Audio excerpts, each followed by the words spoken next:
If you guys didn't know, I have an ongoing series on my channel called How to Roleplay, where I teach you guys how I make my Minecraft roleplays and I go into depth within that series. This video, however, is gonna be a little different. And hopefully there will be more videos like this to come, but I will be giving you guys small and condensed tips and tricks on how to create Minecraft roleplays and how to make the process a bit easier on yourself. Tip number 1 is edit your voice lines before you record any cinematics. What I mean by that is you should get voice lines from your voice actors or do voice lines yourself if you are the only voice actor, and edit those down before you record cinematics. That way you know exactly how you want the lines to go. This is a very helpful tip if you want the head bobs of your MC characters to match up with your pre-recorded voice lines very well. This way the scene and movements look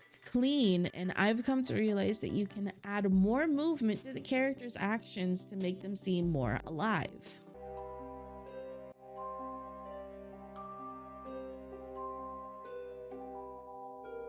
Hello, my child. Who are you? Where am I? Only time will tell. Everything will make sense soon, dear. Time has a wonderful way of showing us what really matters. What does that mean? Hit and a miss, huh, buddy? Go away, dude. Come on, you're really still trying to make up with her? Dude, she's a freak. No, she's not. What was that even about? None of your business. Dude, come on. You can also make the movement of the characters match the voice line a lot better. I do this by editing the audio in my editor of choice, which is Sony Vegas, first, and then playing it back within the same editor while I record with Blockbuster. Keep in mind that this trick requires a lot of timing, so you should keep track of where you start on the timeline of your editor. I also believe that MidCourse's Aperture has a built-in feature like this, but I have no idea how to use that feature because I don't use Aperture to record, I use CMD Cam. This next little blip also kind of ties into this tip, but let your VAs improv a line or two. Like, don't let them always say it how the line is written 100%, because sometimes I write lines and it doesn't feel the most correct way of saying that, like how I would normally speak. It doesn't feel right to say it in that way that I've written it. So let VAs like improv a line or two. This will also help with the characters to seem more alive, and depending on how they, improv the line. Tip number 2, use audio enhancing mods. And I'm just gonna let the mod speak for itself really quickly.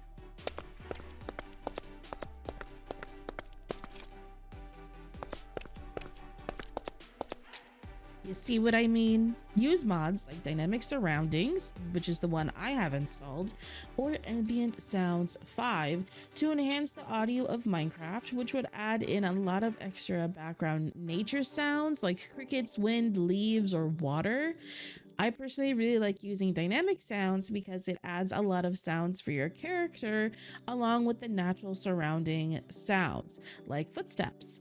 And that is why I have footsteps within my game. I always hated manually editing the footsteps in for any character whenever they made like the slightest movement. So having this mod actually takes a lot of editing off of my plate. The process for editing every single footstep in is too long for no reason, but with this mod, I don't have to focus on that, and the footsteps are already like in the actual recording.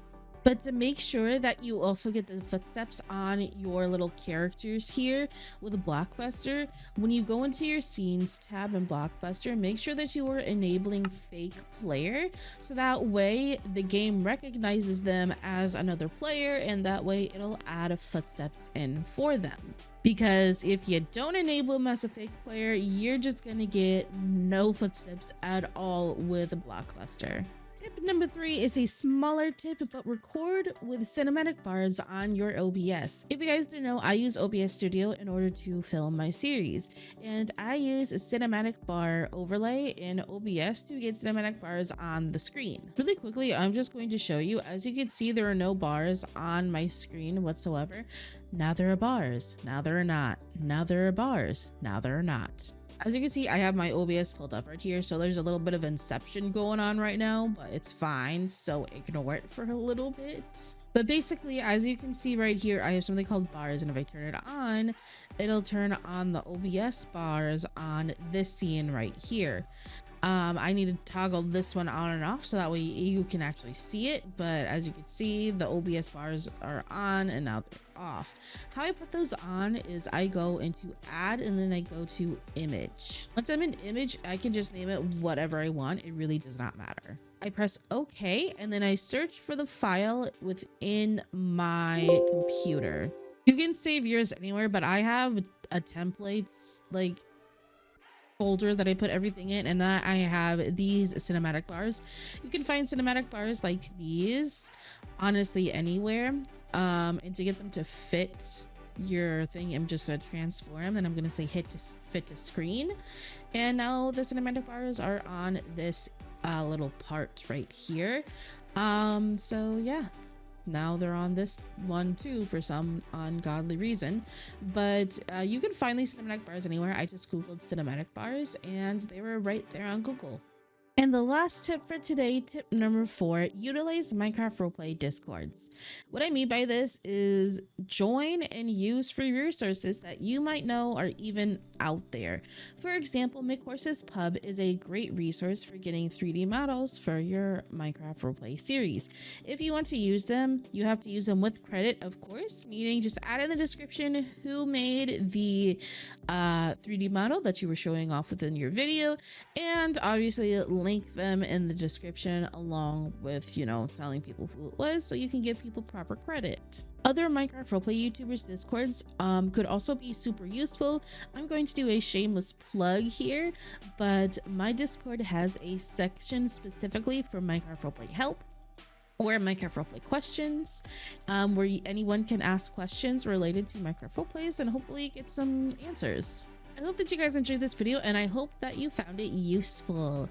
I want to do more little mini videos like this to give you guys more tips and tricks on how to roleplay, because some of these things that I'm talking about today don't really get brought up that much, honestly. Some of these tips and tricks that I mentioned today don't really get brought up that much within the normal how to roleplay series, just because it's not the topic I'm focusing on, and it's just not something that normally people ask questions about, to be completely honest. So I thought, why not do this type of series to give you guys little tiny tips and tricks on things that can help make the process a lot easier for you. If you guys have any more questions, please leave them in the comment section down below. That way I can give you more tips and tricks referring to your questions. I hope you guys have a good rest of your day / night / whatever time it is for you, and I'll see you in the next video. Bye bye.